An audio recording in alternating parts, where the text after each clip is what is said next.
రామాయణం ఒక మహాకావ్యం. రామాయణం మానవాళికి ఆదర్శం. రామాయణం అనగానే సీత, రాముడు, లక్ష్మణుడు, తరువాత గుర్తుకు వచ్చే ఒకే ఒక పేరు హనుమంతుడు. హనుమంతుడు అనే పదం హన్ అంటే అంతం, మాన్ అంటే గర్వం అని అర్థం. గర్వాన్ని అణిచివేసేవాడు, గర్వాన్ని అంతం చేసేవాడు అని అర్థం. ఇలానే కొన్ని సందర్భాల్లో కొందరి గర్వాన్ని అంతం చేశాడు హనుమంతుడు.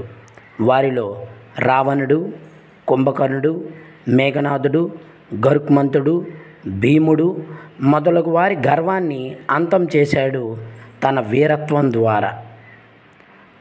హనుమంతుడు అనగానే వీరుడే కాదండి, వినయవంతుడు కూడా. వినయానికి కూడా నిదర్శనం హనుమంతుడు. ఎక్కడ రామనామం వినిపిస్తుందో అక్కడ ఆంజనేయ స్వామి వారి మధ్యలో ఉంటారు. రామాయణంలో రాముడికి ఉన్న ప్రాముఖ్యత ఆంజనేయునికి ఉంది. రామునిపై ఉన్న ప్రేమకు, భక్తికి, విధేయతకు ప్రాణం పోస్తే ఆ ప్రాణానికి ఆంజనేయుడే రూపమవుతాడు. రాముడికి హనుమపై ఎనలేని నమ్మకం. వారిది అన్నదమ్ముల అనుబంధానికి మించిన అనుబంధం, స్నేహితుల కంటే విలువైన బంధం, తండ్రి కొడుకుల సంబంధం. హనుమంతుడే లేకుంటే రాముడు రావణుడిపై విజయం సాధించడం అసాధ్యం.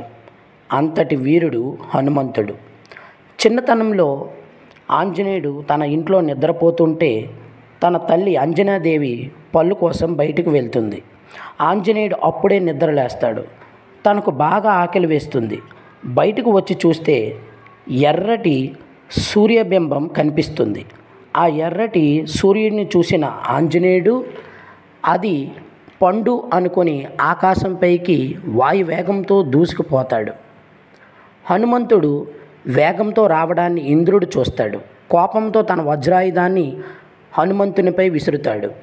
అలా వజ్రాయుధం హనుమంతుని ఎడమ చెంపకు తగలడంతో స్పృహ తప్పి కిందకు జారి ఒక పర్వతంపై పడతాడు.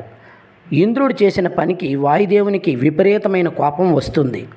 ఆ కోపంతో లోకంలోని గాలి ఉండకూడదని ఆ గాలిని మొత్తం ఆపేస్తాడు. దానితో గాలి లేక ప్రాణులన్నీ అల్లాడిపోతాయి. ఇదంతా చూసిన దేవతలు బ్రహ్మదేవుడి దగ్గరకు వెళ్ళి జరిగిందంతా చెబుతారు. అప్పుడు బ్రహ్మదేవుడు ఆ బాల ఆంజనేయుడిని బ్రతికిస్తాడు. అది చూసిన గాలిదేవుడు సంతోషించి లోకాలన్నింటికీ గాలిని పంపించి సర్వ ప్రాణులను కాపాడుతాడు. అదే సమయంలో బ్రహ్మదేవుడు దేవతలందరినీ పిలిచి హనుమంతునికి వరాలిమ్మని కోరుతాడు. అప్పుడు మొదటిగా ఇంద్రుడు తన వజ్రాయుధం వలనే ఆంజనేయునికి హాని కలిగింది కాబట్టి ఇప్పటి నుండి నీవు హనుమ అని పిలువబడతావు అని చెబుతాడు. అందువలనే ఆంజనేయుడికి హనుమ అనే పేరు వచ్చింది. అలానే వజ్రాయుధం వలనే నీకు ప్రాణహాని కలుగదు అని ఇంద్రుడు వరమిస్తాడు. సూర్యుడు నీకు సకల శాస్త్రాలు నేర్పుతానని మాట ఇస్తాడు. అలానే వరుణుడు నీకు నీటి వలన మరణం కలుగదు అని వరమిస్తాడు. యముడు తన కాలదండం వలన ప్రాణహాని కలుగదు అని చెబుతాడు. అలానే దేవతలందరూ అనేక వరాలు ఇస్తారు. చివరికి బ్రహ్మదేవుడు నా బ్రహ్మాస్త్రం సైతం నిన్నేమీ చేయలేదని పరిపూర్ణమైన ఆయుష్ని ఇస్తాడు. హనుమంతుడు ఎంతటి బలవంతుడైనా శక్తిమంతుడైనప్పటికీ వానర లక్షణాలు ఉండడంతో అల్లరి చేష్టలు చేసేవాడు.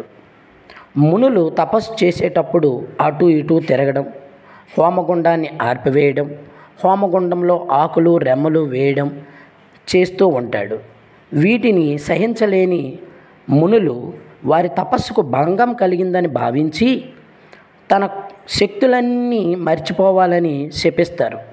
ఎవరైనా గుర్తుకు తెస్తే తప్ప నీ శక్తి నీకు తిరుగు రాదు అని వారు ఆ విధంగా ఆయనకి శపిస్తారు.